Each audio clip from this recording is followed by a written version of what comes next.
Abandon hope, all ye who enter. We're going to go through something right now together that's very hard to deal with. To die would be an awfully big adventure, right? Free your... Welcome back to the basics, friends, family. We are here in the dojo, and ooh-wee, do we have something special for you.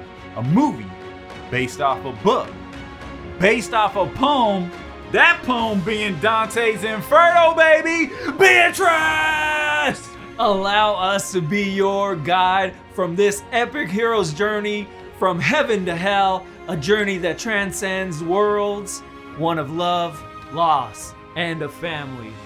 Welcome to What Dreams May Come.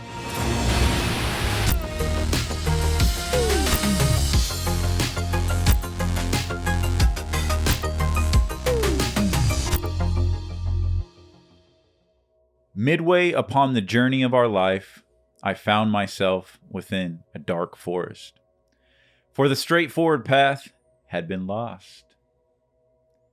Today we're talking about Dante's Inferno. You mean What Dreams May Come. Dante's Inferno.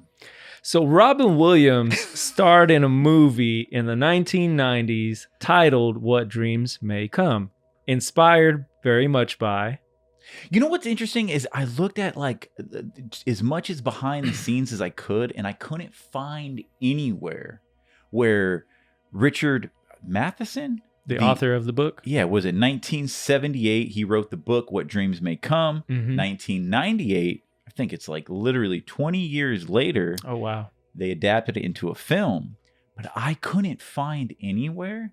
Maybe it's on user error, but I couldn't find anywhere they said like, yo, this is a modern take on Dante's Inferno.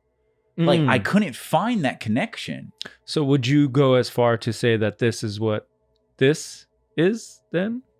What Dreams May Come? Is that a modern take on I would Dante's say it's Inferno? a modern take on Dante's Inferno. I guess that's the way I would describe it. I would describe it. Because when we were watching it, right, another movie we watched together, Josh, I guess, experienced it for the first time, right? Eddie came to me years ago, and we had pitched this idea of, let's do an episode all about Robin Williams.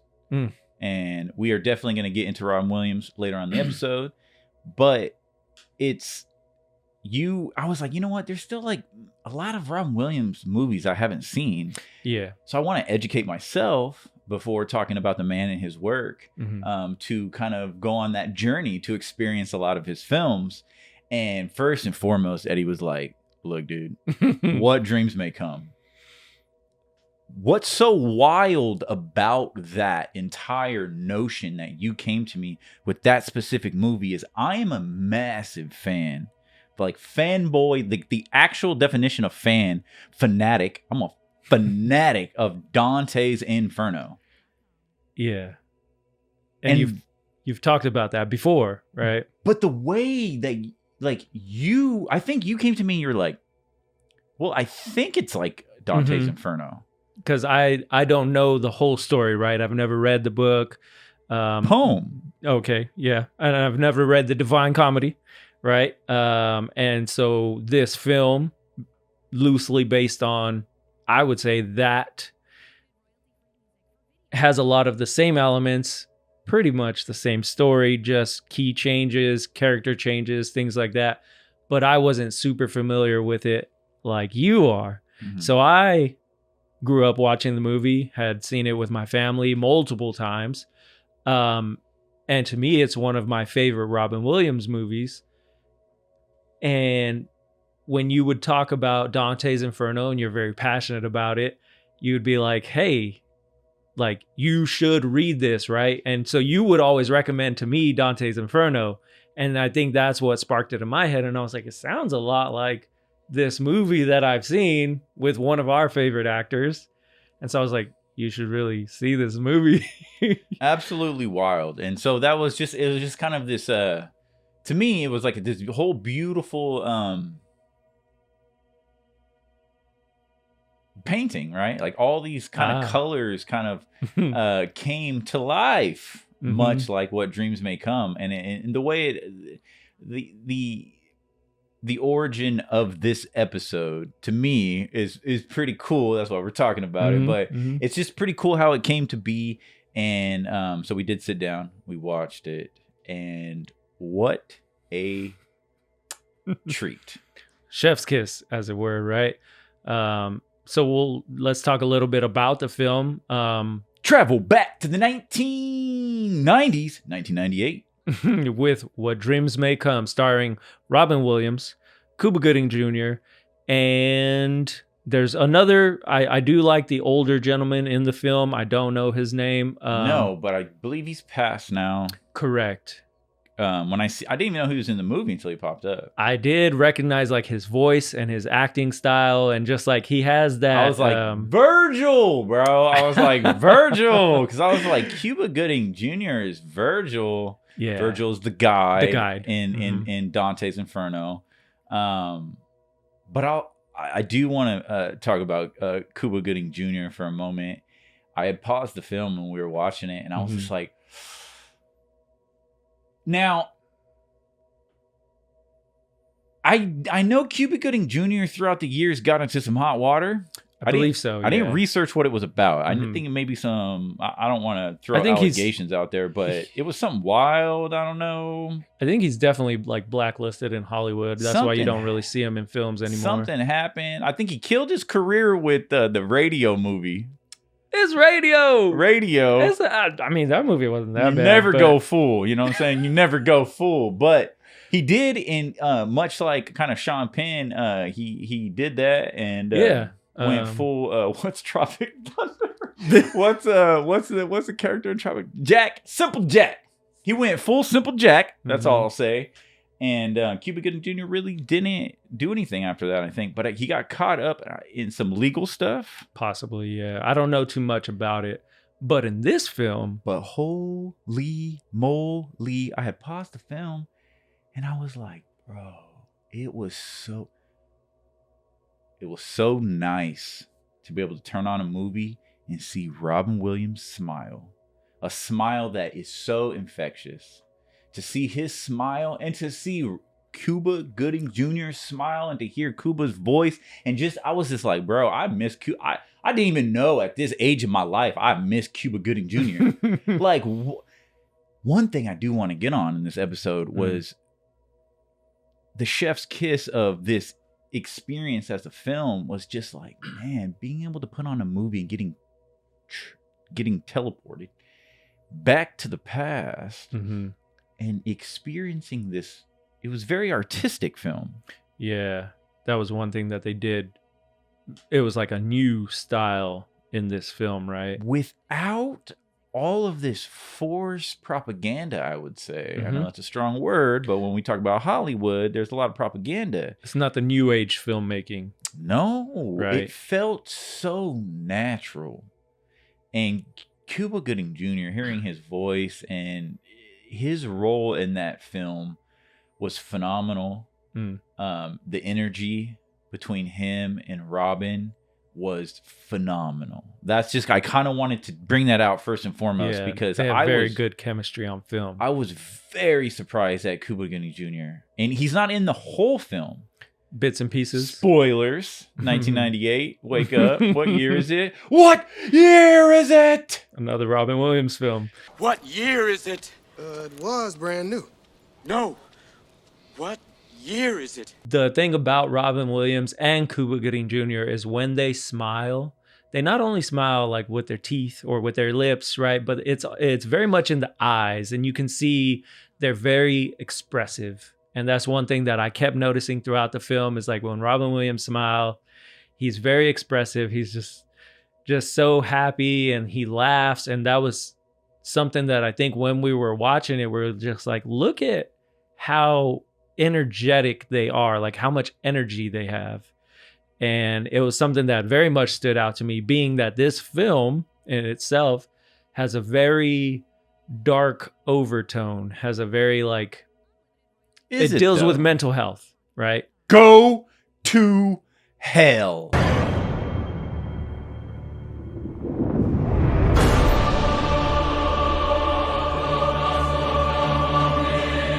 into the void, right?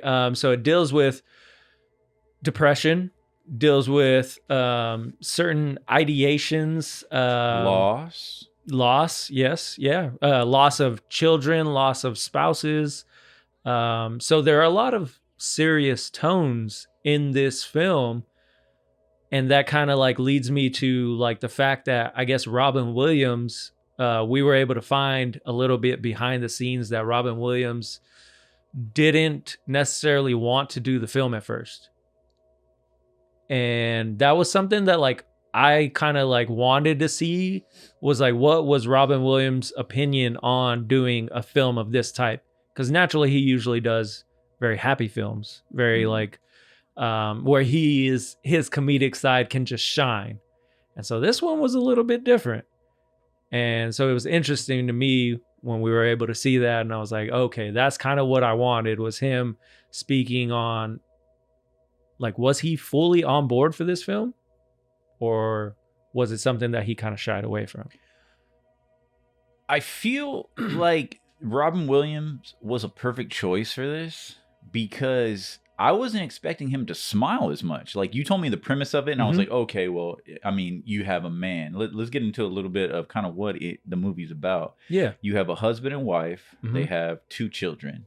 The 2 children pass away in a car wreck. At the beginning of the film. Yeah, this creates a divide between the husband and wife. The wife goes into a manic, depressed state of loss, and it kind of puts her into which I haven't heard the word in a while, but Robin Williams has said she goes into a sanatorium. Oh yes, right. Yeah, we don't have those anymore, right? Yeah.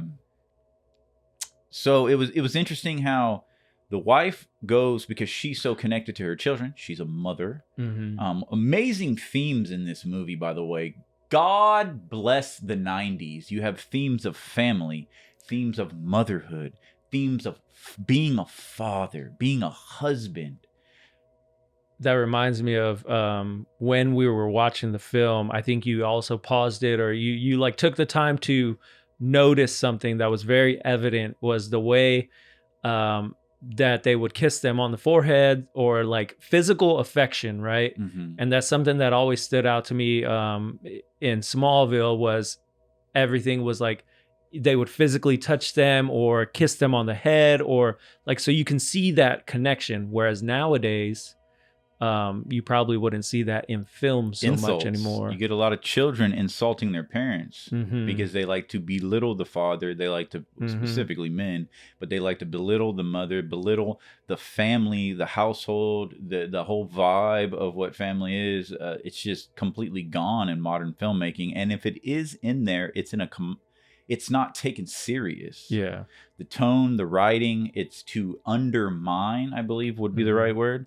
To undermine the entire construct of the nuclear family. I know that's a buzzword these days, but no, the physical, when I had paused it, the physical kiss was, I was like, bro, you know, you're watching a 90s movie when the mother is straight, not open mouth kissing, but they kiss the child and the mom kiss straight on the lips. Yeah. Bro, and I was like, bro, that's so school. 90s, bro. Like, yeah, it was it was interesting, but you know, it just shows you the relationship, right? And so that definitely was a strong foundation for the film that just had that family. Yeah, it set it up really early from the start of the film so that it could impact the loss of the children. So it showed you, right? It showed you this perfect family, what it seemed like. And I think we talked about that later in the film, was it showed a perfect family. And then slowly throughout the film, as you know, we're going through the journey, you start to see there were cracks, right? There were things that they were dealing with that you may not have seen on first sight. And so as you mentioned before, they do lose their children. It sends both the mother and the father into different ways of coping with loss. Whereas Robin Williams' character, Chris, I believe, Chris. He chooses to be very stoic and handle it as is very common for the man to be strong, right? He believes detached himself. Correct. From the loss. Yeah. And he explains in the film, he's like, well, I just thought as the man, as the husband, the father, I had to do this a certain way. I had to be strong because I could see that you were struggling. So I chose to internalize and deal with it that way because I didn't think I could, right? And it's interesting to see him change that aspect later in the film. He says, that was just me being weak. I internalized because that was my way to not show my weakness. That was a weak man's way of dealing with it. I should have come with you into your place of loss with you. I should have went with you into that place. Correct. Which is very powerful. We'll get into a little later towards the end of the film. But what basically very quickly happens is Robin Williams, Chris, he soon after his children pass away, he dies in a very 90s way. Almost reminiscent of a certain producer, film director, car flips on top of him. He wakes up in what is heaven. So you have a man losing his children. They get divorced, right? The wife calls and she talks about divorce. So this wedge deepens. Yeah. It splits the husband and wife. And Robin Williams ends up dying in a accident, and he wakes up in heaven. And so the wife is left alone. Yeah. She has no children. The man that she loves is gone, and she's alone. And you see her journaling, you see her writing and stuff. One thing, I know this movie won like some Academy Awards, I believe. It won like visuals, and there's a lot of issues with the visuals from like critics. I think a lot of people didn't like it, right? I know it was filmed, I think on a specific type of like Fuji film. Only one or a few other projects were ever filmed with.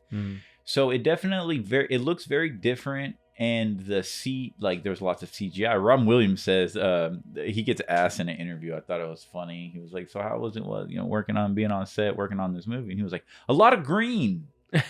That's kind of all he says though, because it just green screen. Yeah, and it just kind of gives you a testament to how good of an actor he is, and how good that CGI is for that time in 1998, because you can see a lot of films nowadays can't even utilize CGI. When we were looking at the film itself, the movie, we're like, are they actually there on top of a cliff? Like, it looked parts of it looked like they were on set on location. And that's a lot of it looked like they were outside, like on set, like on some Lord of the Rings vibes. Like they weren't in a studio a lot of times. And I think that was part of like that refreshing part, is like, look at them on location. Practical effects. And it just adds a different layer to it. And obviously you can see when it goes into like that painting type of way. I thought it was actually really cool, like style of a way to do a film. So the wife was a painter. That was her profession. And so she would paint these beautiful landscapes. And Robin Williams's heaven, Chris's heaven, was paintings. It was his own imagination, and Cuba Gooding is like his guide. And I loved the way the CG was. I was tripping out on it at first, how before you see Cuba Gooding Jr., he's like this shade, this like shifting blur. Yeah. It's not like you would see maybe like a demon or an angel, right? This supernatural kind of entity. And then once Robin Williams kind of the frequencies align and he realizes he's in heaven, he could see. And I think he was allowing himself to finally see who the person was, right? And I think Cuba Gooding Jr. says that, or someone says it later on as he's meeting people throughout his journey. It's like, once you want to see them, you'll see them. You'll see them, yeah. And so I think he finally started to accept that maybe I'm not alive anymore. Because at first he's just like, why are you telling me I'm dead? Like, what do you mean? I can see you. I can see my feet. Like, I'm not dead. I can't be. And so throughout his journey of being in heaven, he starts to find out a little bit more, see different things, learn that he is dead. He can start to see his wife on the outside of what she's dealing with. Like he can see her going through his funeral and everybody mourning him. So it almost kind of seems like he was at like a limbo stage at that point, like not fully in heaven, sort of like he was just coasting by in the middle ground there. Where it really gets interesting though is the fact that his heaven was like paintings, but then her paintings start to influence his heaven. And it brought up something really interesting that I think we like discussed on a little bit was, and they even mentioned it in the film, like soulmates. It's very rare, but Cuba Gooding Jr. says they do exist. And that speaks to the bond that they have throughout the whole film and the journey that they go on, similar to Beatrice and Dante, right? Dante's journey into hell to go save Beatrice. Is that correct? Beatrice! Annie! What was so amazing about all the parallels with Dante's Inferno is obviously I became a fan of Dante's Inferno with the video game that's behind you over there. Okay. EA's Dante's Inferno, go to hell. That was their tagline. Never played it. You should. It's basically what you would call, I guess nowadays, a God of War clone. Okay. It's third person, swinging action, hack and slash. But the way they did the visuals, the way they took the core elements of the original poem of Canto Inferno, and they adapted it to a video game, and they kept all of like the hardcore Roman Catholic imagery of hell, the 9 circles. I think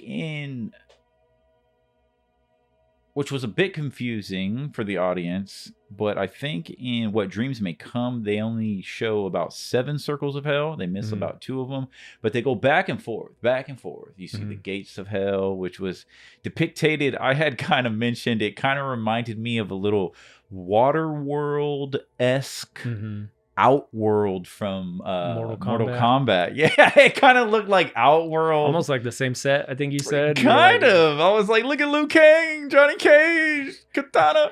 You see him running by. I could smell her. So, the beautiful parallels of how in the game you have Dante constantly screaming. It's very, very dramatized, right? Beatrice! I have to go with him, my love. I gave my word.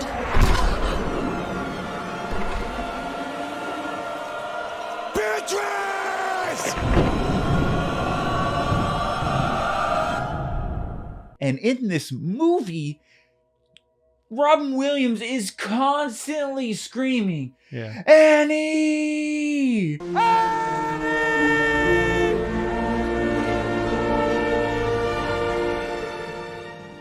And I'm like, how much of this movie, that's obviously based on the poem, how much of this movie influenced the game? The game! Interesting concept, yeah. Yeah, and so that's where my mind was constantly going, right? Because I'm just like, wait a minute, what's the origin of the influence? Because you have so much data on that. Now you're seeing it in live action form, I guess, right?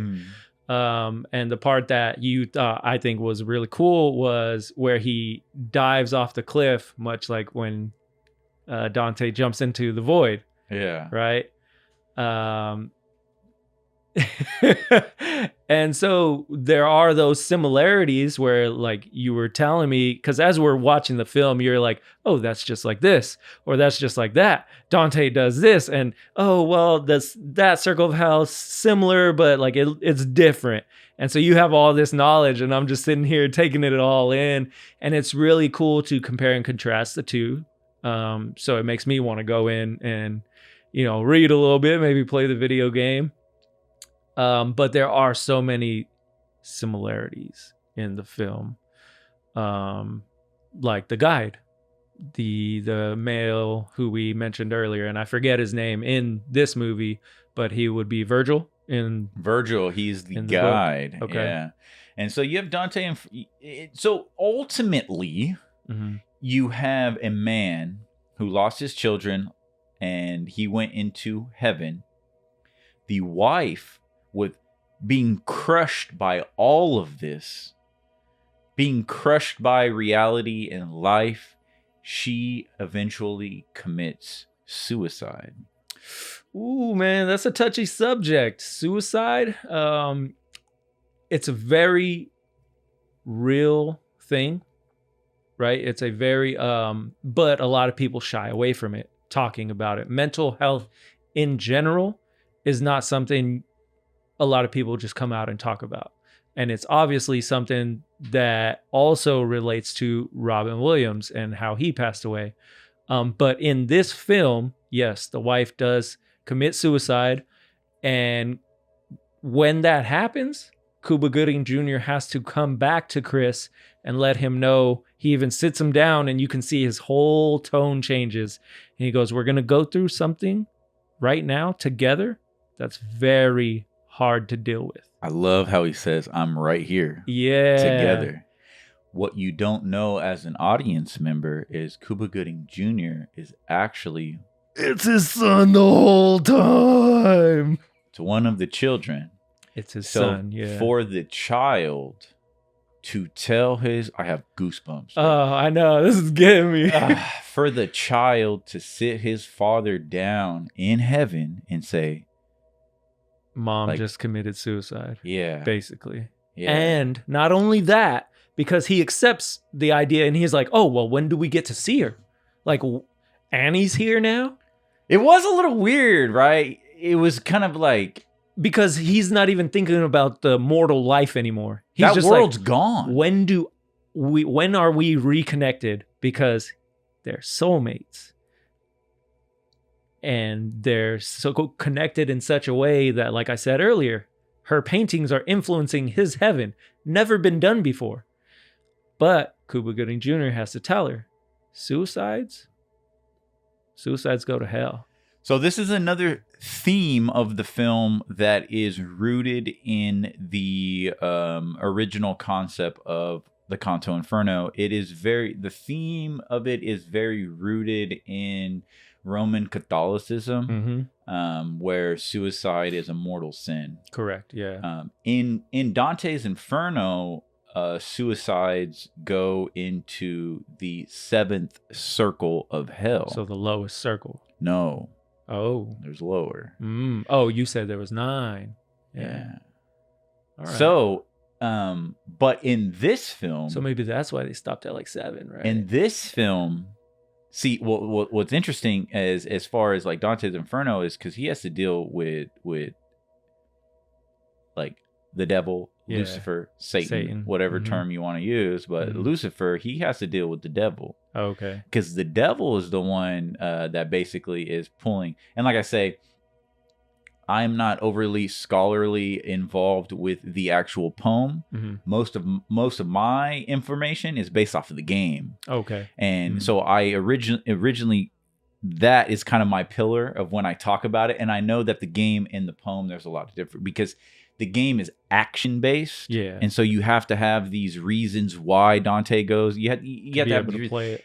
The poem is a little bit more like political, religious commentary of, I could be wrong with that, but it's very different. But yeah, they're in the movie, they didn't need to go into any lower circle past suicide because he needed to get to that circle of hell to get to his wife. Yeah. Thus, we go into the journey of when, they start descending into circle after circle after circle. And the it's not like we're going to start off here. We're going to go into limbo. We're going to go here, go through gluttony, lust, right? Because it's basically all based kind of off the 7 deadly sins. It's interesting how, at least in the game, Dante, when he goes into the 7th circle, he finds his mother in the 7th circle of hell because she committed suicide. Oh, okay. So the key difference, I guess. And right? in this movie, the wife commits suicide. And what I did find interesting is they kind of like hint at that a little bit, where he like steps on this face in the film and he thinks it's his dad.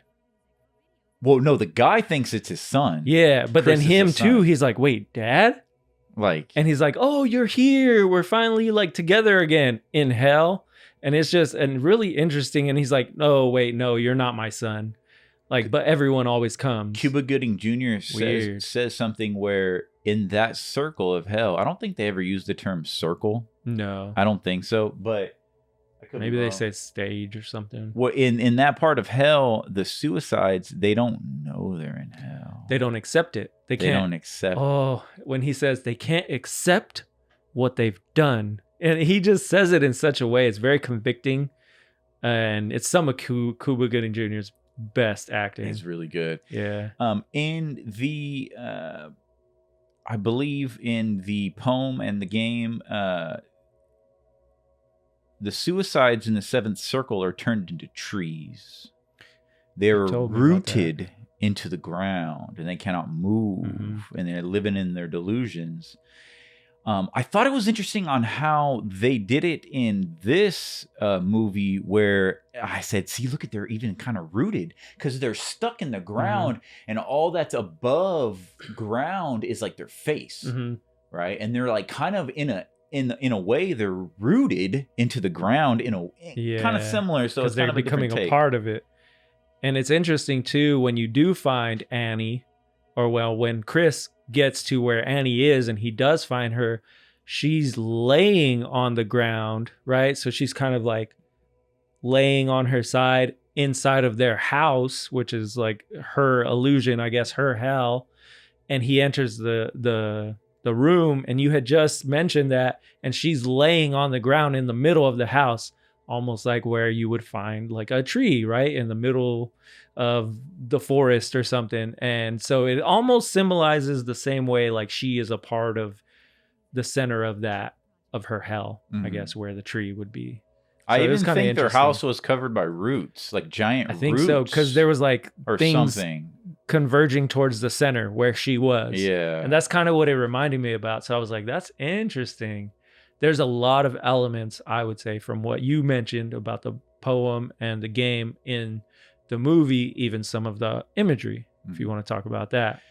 I love how you go from heaven to all of these colors, and the way they did it, the way they did the graphics to make it look like paint. And he's even stepping and stuff, and he's moving around. He's getting paint all over him. The dog's paw prints are getting colorful, like all this color on him. And it's just this beautiful rendition of heaven. And then you get into fire, and you see like the extras in the background where the gates of hell is, and they have like no mouths, and they're constantly constantly trying to scream, but they can't. And I think while we were watching the film, you were like, I thought this was going to be a lot darker, because like you even mentioned, Robin Williams is just smiling and everything's so happy in the beginning of the film when he gets to heaven. And I told you, I'll go, just wait for it. It's going to get very dark very quick. And as soon as he starts descending to go get Annie, that's when you start to see everything's just getting worse and worse, and everything looks like it's falling apart. And like you said, people are literally deteriorating, and they look like almost like Waterworld. Like everyone looks like a pirate, and like all just and it's dead people. It's people who committed suicide, I guess. So abandon hope, all ye who enter. And that was that part where they're on the raft, and it flips over into the water. The river Styx, baby. The boat, man. That was let's creepy. Get it. Let's go. That was creepy.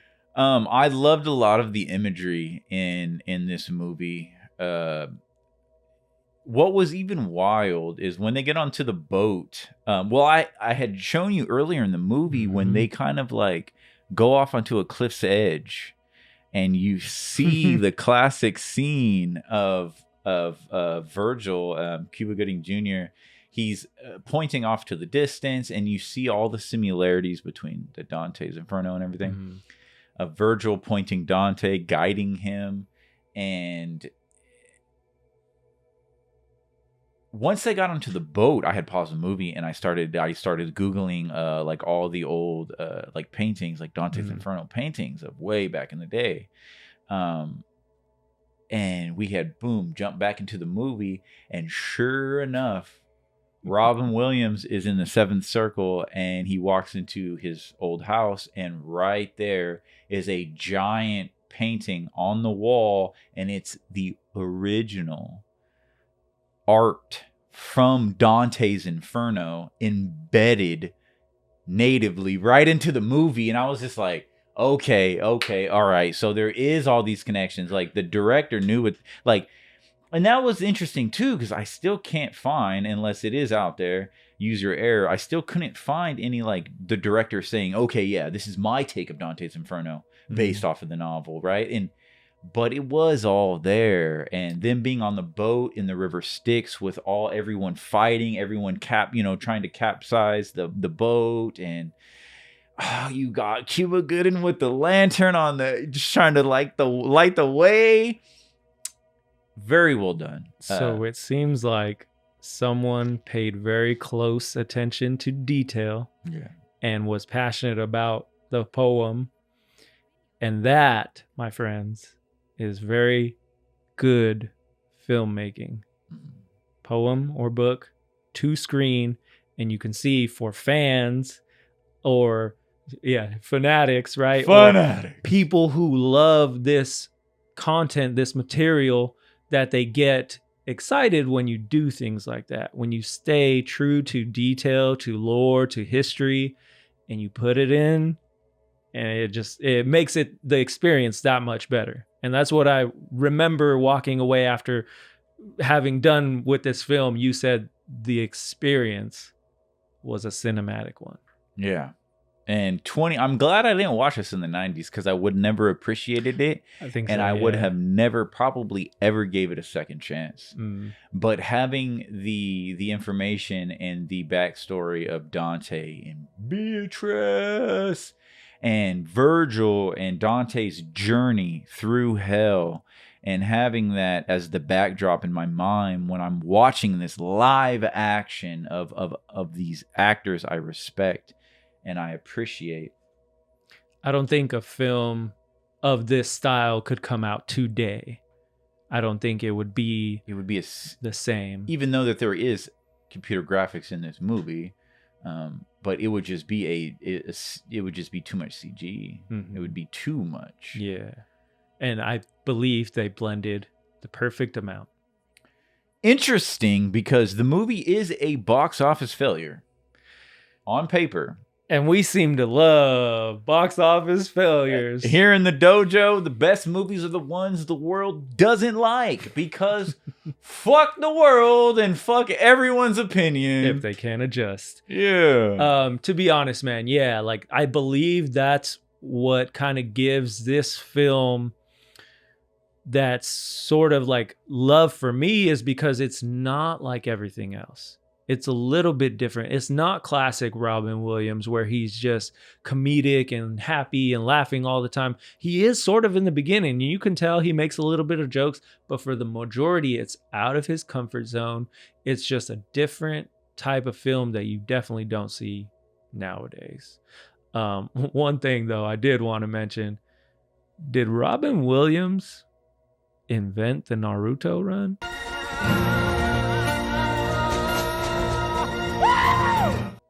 Oh, bro, he's screaming, and he's got his hands flailed up behind him. He's just running through the painting. It's a really interesting part of the thing, and I mean, obviously I didn't notice it when I was a kid because it wasn't a thing, but like we're watching it and I was like, rewind that back. I was like, hold on.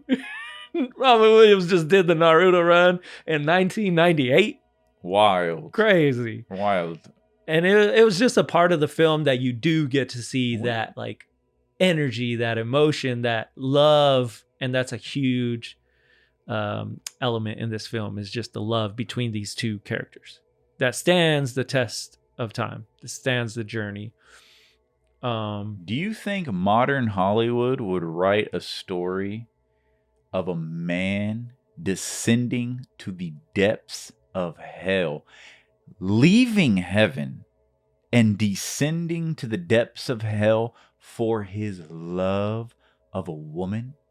That is so anti-Hollywood, bro.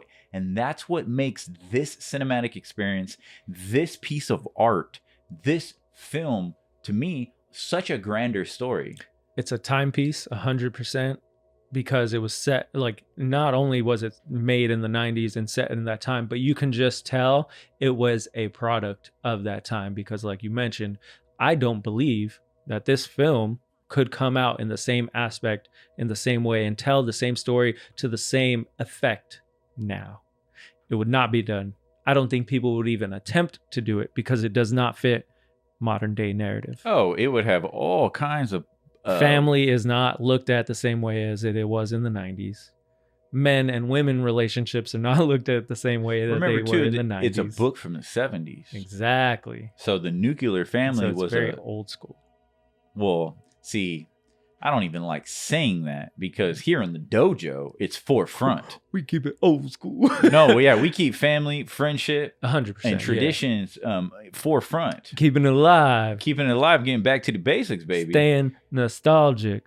And so it's just like this movie represents what Hollywood used to be, right? Telling good stories of men and women and family and love. And we've said it before, and that is what separates the art from all the trash that's out nowadays. Keyword, you trash. Art and you have trash. Yeah. Stuff nowadays, I very much believe. And there are gems. I'm not going to shit on everything, right? There are gems. There are beautiful pieces of work from directors who actually love and care about their films, who want to create art. But it's far and few in between because what Hollywood believes is that most people just want regurgitated garbage. Production trash. Companies push that. I think, what is the term? The DEI, right? Diversity, equity, inclusion. It's on the forefront, right? Yeah. That's what's important to them.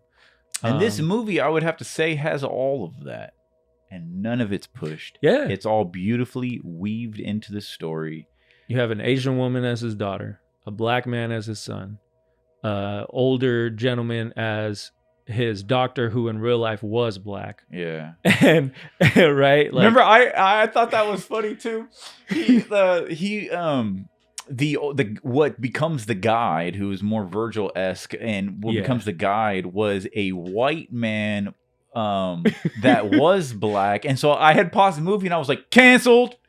You can't that's like, you can't do that. You can't do that, you know? And it was just funny. It was just so funny. It was like, man, this movie is just like a spit in the face of modern Hollywood. Yeah, it definitely pushes like what today's boundaries would be, right? And it's just very interesting because it's in the 90s. It was like almost like, we don't give a fuck. Yeah.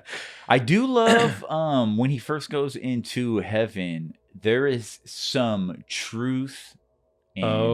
Spit it, man. There's some truth in plain sight, dude. Thought is real. Physical is the illusion. Ironic, huh? Cuba Gooding Jr. is talking about heaven. He's talking about reality. He's spitting truth. He opens a portal. Well, he opens a doorway, which looks like a vaginal canal. Yeah. Into heaven. Yeah. Which is interesting because we'll get into a bit of a dangerous topic.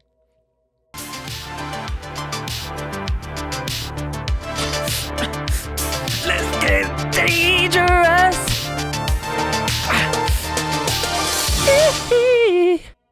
Did you know that there was a fire at the Universal Studios lot? What was it, like Satan coming up from hell being like, Annie's mine? No, bro. I guess all copies of this film were lost during the fire. Was that I know there was multiple studios that caught fire and lost like a lot of music and whatnot. So it was kind of like that, but where it gets really interesting is they had to do like a worldwide hunt just to find the film, and I guess a copy was found in Europe. Like, what do you mean though? Because there had to be like VHSs everywhere. Well, it was the original film that they filmed it on. Oh, so the real. Imagine spending millions of dollars and a fire destroys art. Someone really didn't like this film. It's probably Lucifer. But what gets weirder is the themes of reincarnation. Yeah, what about it? Saturn, Moon, Matrix. You've lost me now. Well, we got the tinfoil on, so reincarnation was basically pushed into the end of this film. And the one critique that I do have about this movie is I didn't like the ending. Yeah, you mentioned that. You weren't really vibing with how it ended. The reincarnation. So I thought it was kind of interesting how Cuba Gooding Jr. opens up what kind of is like a portal to the afterlife, which I had mentioned looked like a vaginal canal. Right? Yeah. So there is this one scene where Robin Williams is running down a tunnel and the light is at the end of the tunnel. I remember that. Right? Yeah. So you know when people die, they often say they see a light. Towards the light. Right? And so you had the visual imagery in the film. So the Saturn Moon Matrix is this concept where this theory that when you die in this world, your energy gets recycled and you are reincarnated as a baby. Thus, the light at the end of the tunnel is the light through the vaginal canal as you're birthed back into reality. Where do you get the Saturn moon from? Well, it's a lot of energy. I get the Matrix part. Makes sense. Saturn Moon Matrix is basically, you got to get deep into it, right? You got to get deep. But one of the things I didn't really like was how the reincarnated aspect was kind of played into this. I think there's an alternate ending too. So when the DVD came out, there was an alternative ending that pushed the reincarnation even further. So because his wife committed suicide when she was reincarnated, it was kind of like karma, where because she committed suicide in her past life, she had a short life. Well, I think you definitely ain't gonna like that ending. And then in this alternative ending, they were reincarnated a second time. So because of their past sins, they had to go through a whole life again to where she died young. Chris had to live his life. Then they died and was reincarnated again. This is getting dangerous. And then they could live happily ever after. I'll stick to the Canto Inferno ending. You can keep that. He talks about kind of the manifestation stuff where if you can imagine it, then it's real. The limits of reality are basically your imagination. It was on that Matrix, almost like Hook movie type vibes, where it's like, you think you can fly? I can fly.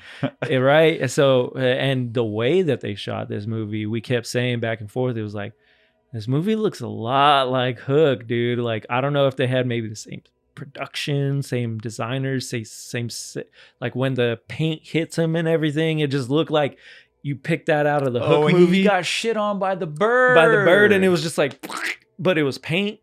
It looked like straight out of like when one of the Lost Boys throws paint on his face or whatever, and it's just like goo. And he looks up at the bird. And he was like, "Why isn't it moving?" He was like, "Because you haven't allowed it to move. Because you haven't opened your mind, right? Free your Get out your mind box." yeah. So a lot of similar elements from those movies, I guess, right? But it really touched on that in like a 5 to 10 minute a time when I would say Cuba Gooding Jr. really had his time to shine in the movie. When Chris goes into heaven, and then Cuba kind of is laying the laws. He's kind of like saying, well, there is no limit, right? This is heaven. Welcome to heaven, right? I love when Robin Williams starts to challenge him on those, right? When he starts getting angry. Because he's saying that you can't go to hell to get a suicide. He said, there are no rules, right? There's nothing that I can't, if I can think it, I can do it, right? So he's it's pushing but it's never been done. Yeah. And he starts pushing those. And so those Naruto run, Beatrice! those parts of the film are just really emotional and very like, that is the performance that I did not expect to see from what I think of when I think of Robin Williams. He's a great actor. I think if they would have casted like a more serious actor for this movie, it would have thrown the tone off. Yeah, it would have been too serious. Because the story of the loss of the children, his loss, and then the suicide of his wife is a tale of a series of unfortunate events. That's kind of like the description I have with life, right? Life is a series of unfortunate events, and it constantly cascades and gets worse and worse and worse, and which it does in this story. But then when you tell a man you're in heaven and the only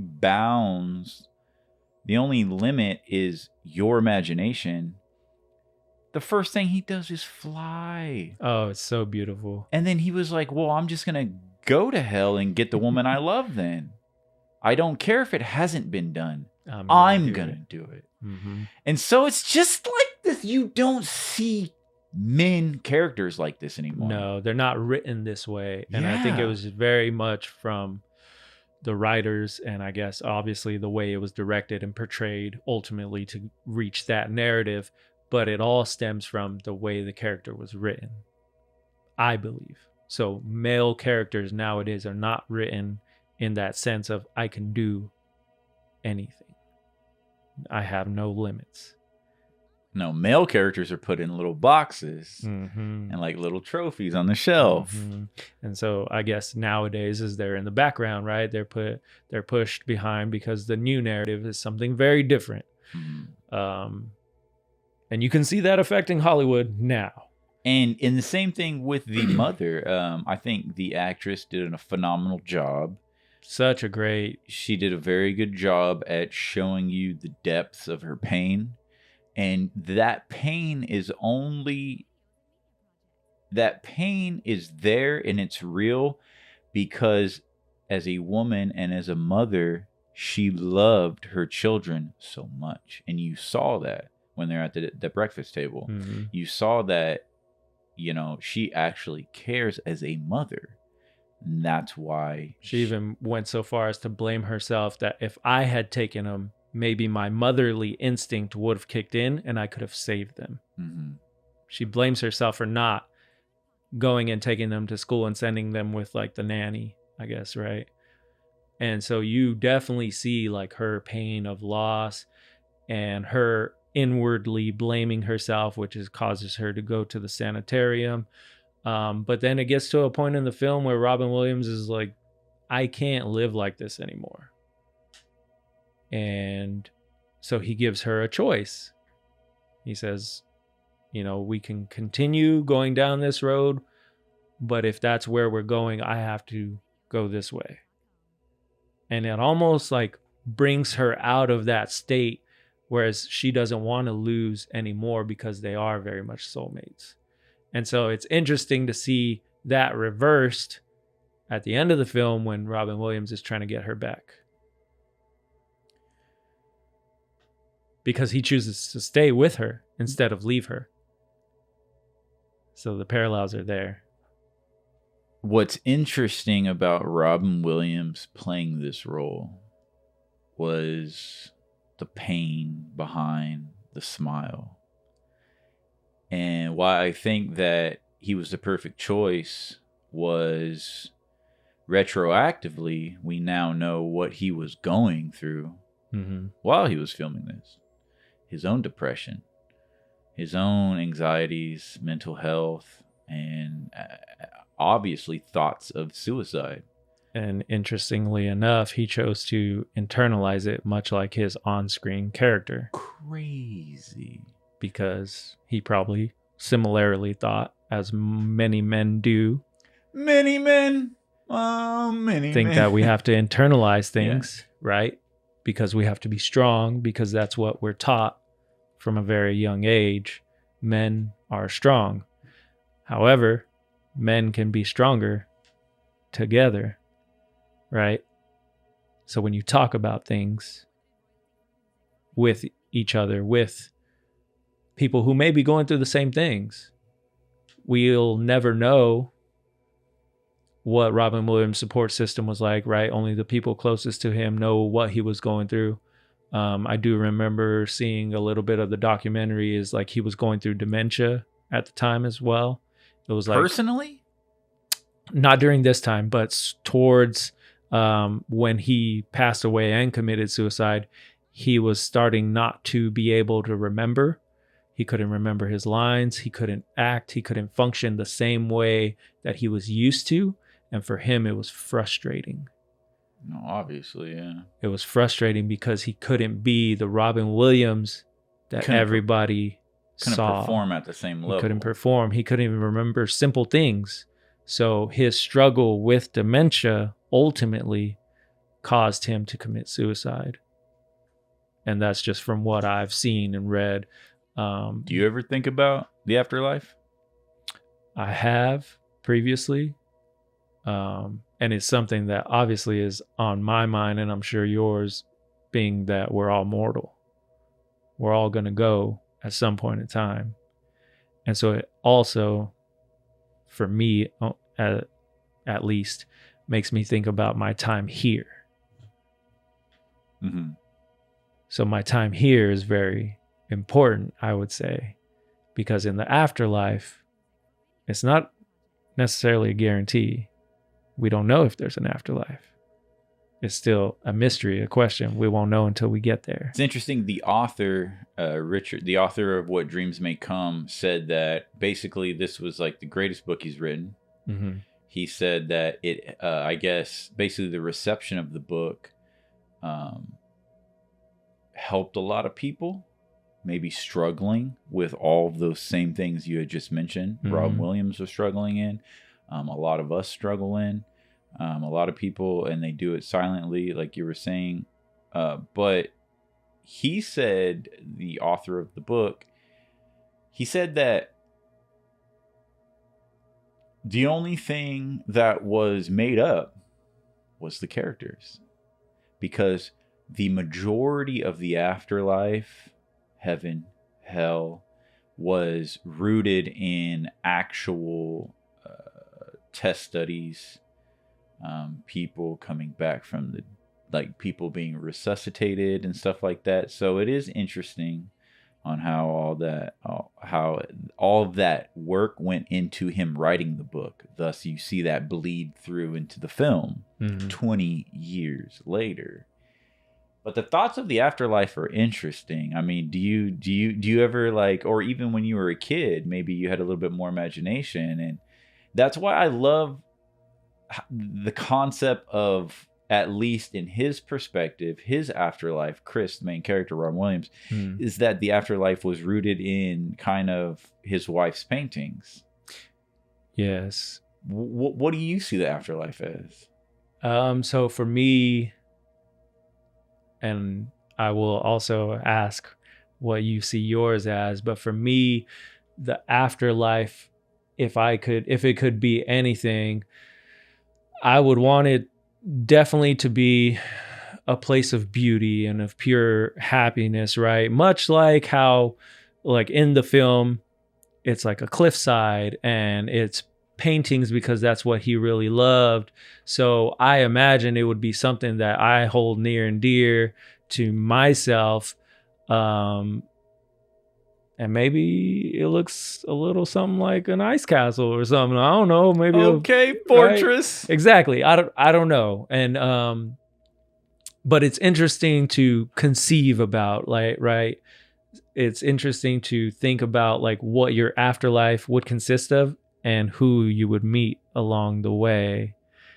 So is there anyone that you believe in the afterlife you may meet, much like Virgil and Chris met? A guide? Yeah, like who would your guide be? I mean, obviously I would want to see my parents, Mm-hmm. right? Friends, family that has been lost over the years.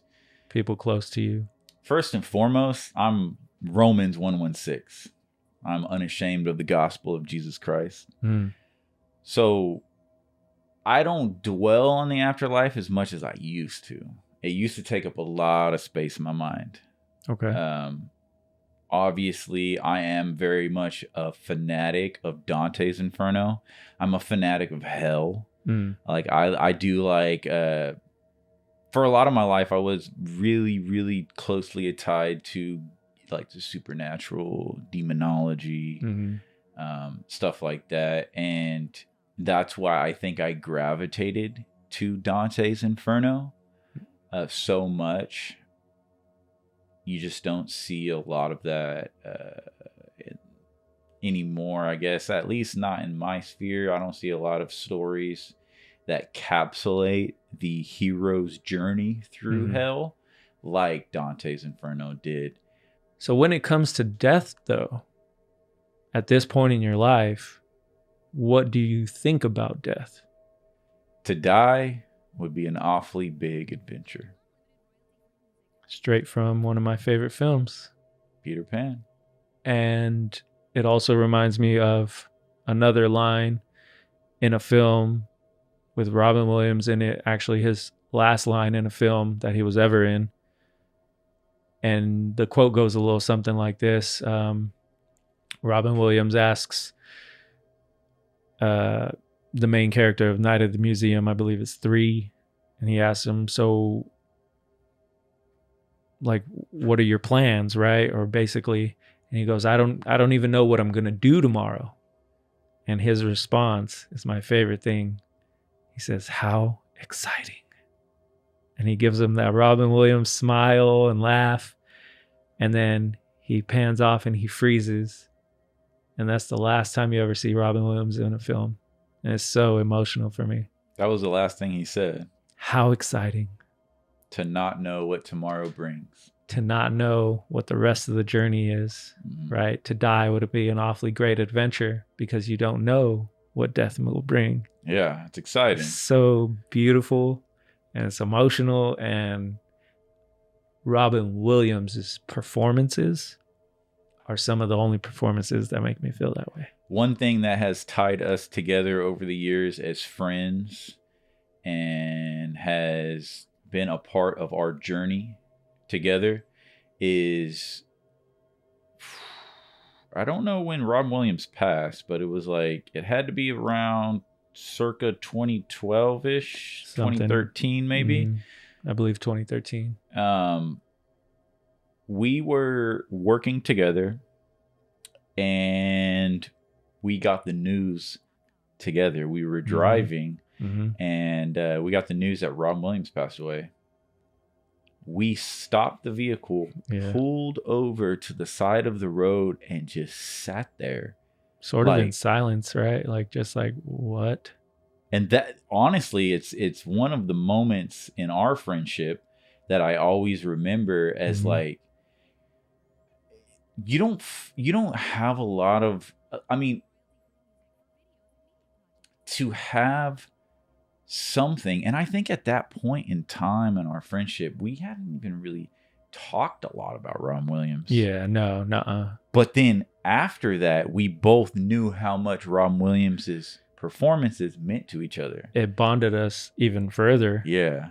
And it always makes me think back to when we lost Michael Jackson, when Michael Jackson passed away, who we've also talked about on this show as well. But in the same vein, it makes me feel as though they were gone a little too soon, right? Michael was just on his comeback to do a whole new album, a whole new tour.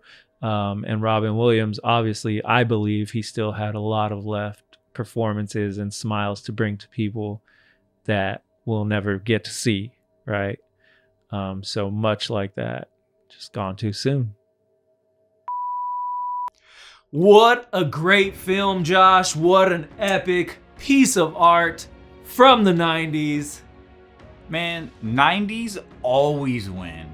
They out here just creating stuff that can't not be replicated in this day and age. Highly recommended. This whole experience was a treat, from talking about this episode to watching the movie together to recording this episode, putting it all together for you out there. We appreciate you watching this.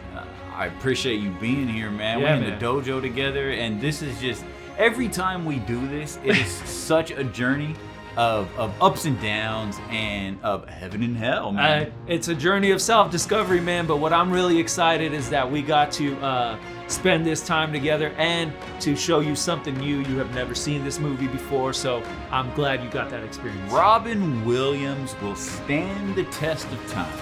Live on. His acting, his energy reverberates through pop culture today, through the film, through everything that he was a part of, that we can now experience in the present, is just a treat.